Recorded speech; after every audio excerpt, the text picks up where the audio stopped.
Okay, so anyone who's had their Facebook or Twitter account hacked knows it's no laughing matter. Not at all. The Associated Press is the latest victim of social media hackers. And here to tell us about the cybersecurity breach is Andrew Schmertz. Andrew, this is serious business. This is serious business, and it wasn't fun for investors yesterday. Well, break it down, because I know it not only hurt investors, but it also affected the White House, right? Yeah, it affected everybody, and the White House had to answer questions about this. So basically, here's what happened. Okay. A group called the Syrian Electronic Army. Never heard of them? No. Neither have I, but they clearly got some game because they were able to hack the Twitter account of the Associated Press. Wow. Now, the AP has a 1.5 million Twitter followers, so this was a big deal because they sent out a message that said, quote, the White House was attacked, the president injured.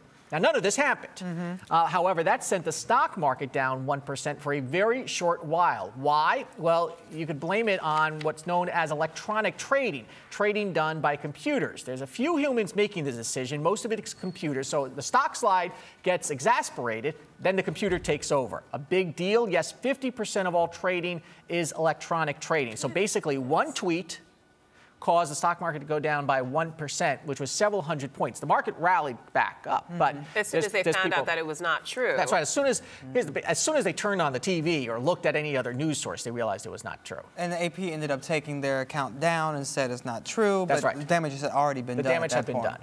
Wow. So what can people do to stop this? Because we hear about these celebrities who are not only getting their Twitters hacked, but the squatting thing is also a big That's right, deal. squatting on cyber squatting. Right. Well, there's a couple issues there. First, on the hacking issue. Hacking is illegal. Okay. Okay, what can the government do beyond that? Nothing. A lot of this happens overseas. In this case, the Syrian group is linked to the Syrian regime. Really? So there's very little the government can do. There are some people saying the Securities and Exchange Commission to step in and do something, but what are they going to do? All right? People have to use some common sense on the other side when they get these tweets.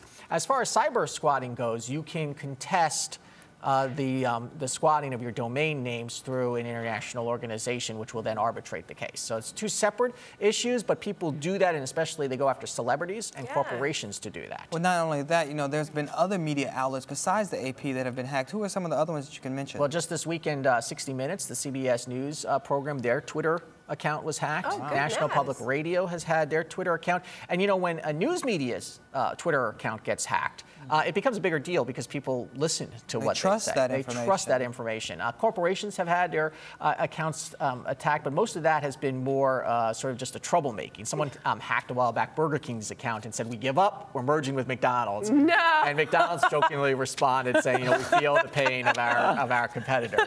So it's a little bit different. When it's a news organization, it's a big deal. What makes these news organizations so vulnerable to being victimized? I think they just have a lot of followers. They're well-known names. So this is a form, in some cases, of cyber terrorism.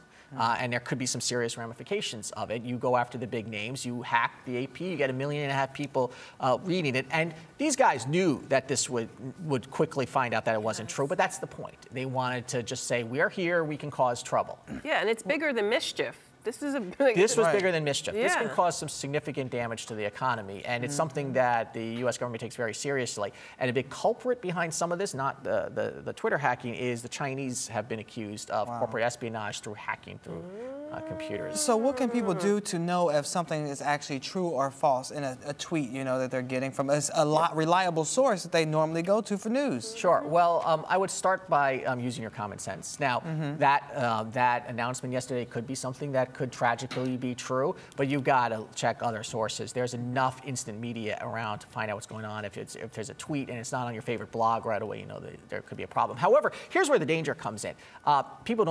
Journalists are not always checking their sources, and we saw that in the Boston bombing, where one report then got reported numerous places, and it looked like everybody had different sources when it all came from the same source. And so these things can multiply very quickly. They used to say trust but verify, and now you can't trust and you have to verify. That's a very good point. Go to the White House yourself and say, is everything okay? And then you know, they had to come out and issue a statement and say, we're okay. Yeah, they did. So well, several celebrities have also been hacked as well. There's Britney Spears, Ray Allen, Lil Wayne, Khloe Kardashian, Miley Cyrus, Michelle Obama even. Again, they're big name targets, and they may not protect their accounts so well. They can be difficult to protect. And again, this is all about getting attention for those who hack accounts. Well, what about some of the stuff like, do any of those like security settings on your accounts, like on Facebook, you can restrict who can get in and see stuff? Does that help at all? I think security experts say it helps a little bit. Okay. I think the key with all of these social media is what are you using it for, and therefore set your security restrictions appropriately. Okay. As far as the common sense, don't share your passwords, change them frequently, don't make them easy to remember. There are other source services that if you log on from a different computer, it sends you a text message to your phone to make sure it's really you. Well, that's nice. These are the keys to your house. And remember. don't use the same password for every single thing you have. Uh-oh, I'm in trouble. So I'm going to change my password from Arise to something different today. Everything in my life is Arise.